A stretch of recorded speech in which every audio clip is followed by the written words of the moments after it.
Alors parce que c'était un établissement qui datait de 96-97, qui était très utilisé, et c'est vrai que c'est un des bâtiments qui rentrait dans le décret tertiaire. Donc voilà, comme on a au début du mandat réalisé un audit avec le CIGERLI pour sur tous nos bâtiments dans le décret tertiaire pour voir bien sûr quels étaient les objectifs et sur quel point il fallait qu'on intervienne pour respecter ce décret tertiaire.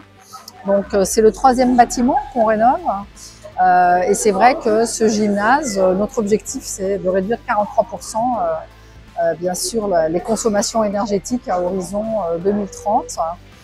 C'est un objectif ambitieux et on avait vu qu'il fallait surtout travailler sur la partie chauffage, éclairage pour pouvoir arriver à atteindre cet objectif.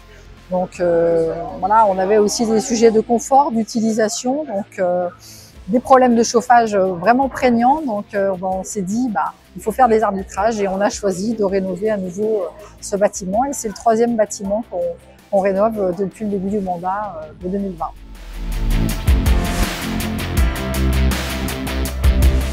Alors en fait, forcément on est dans une période où les budgets sont contraints et on sait que le coût aussi de tous les investissements sont très importants.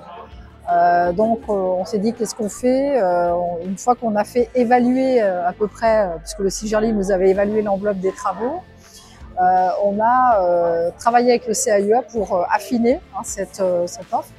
Et puis on s'est retourné bien sûr sur les aides. Donc on a souscrit au fonds vert, on a été éligible et on a eu la chance d'avoir été retenu sur ce projet sur 2024. Donc on a pu acter le fonds vert, et ensuite on a dit il reste quand même plus de 50% à financer. Et c'est vrai qu'on doit présenter Bâti Plus et on a trouvé que c'était pertinent parce que c'est des avances remboursables avec un délai. Donc bien évidemment ça correspond aux besoins qu'on peut avoir dans les communes, parce que le nerf de la guerre c'est bien de pouvoir financer ces investissements. Donc on a acté l'année dernière de continuer ce projet et de pouvoir le réaliser. Et ce sera fait à mi-année, on lance les travaux.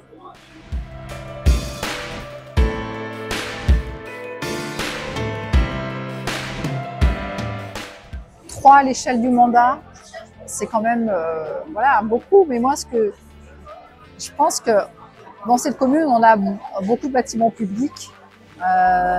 Donc l'idée, c'est de rénover ces bâtiments en fait. C'est pas toujours facile à porter politiquement. Un élu, parfois, il préfère avoir quelque chose qui a été construit par lui à l'échelle du mandat.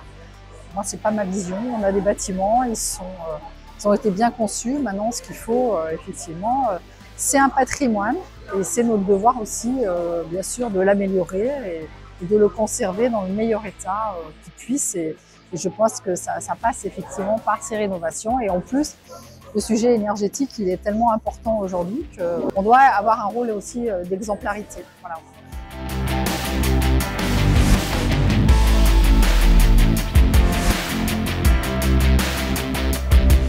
Voilà, je crois qu'il faut se faire accompagner, c'est clair. Il faut déjà connaître les objectifs, savoir ce qu'on veut aller chercher. Et puis après, le nerf de la guerre est quand même le financier. On sait que c'est difficile, c'est contraint. On a beaucoup d'autres projets. Donc après, c'est faire des choix et essayer d'aller chercher des financements. Et je crois qu'il ne faut pas hésiter. Nous, on est une commune de 3400 habitants. Donc aller chercher des subventions, c'est pas évident.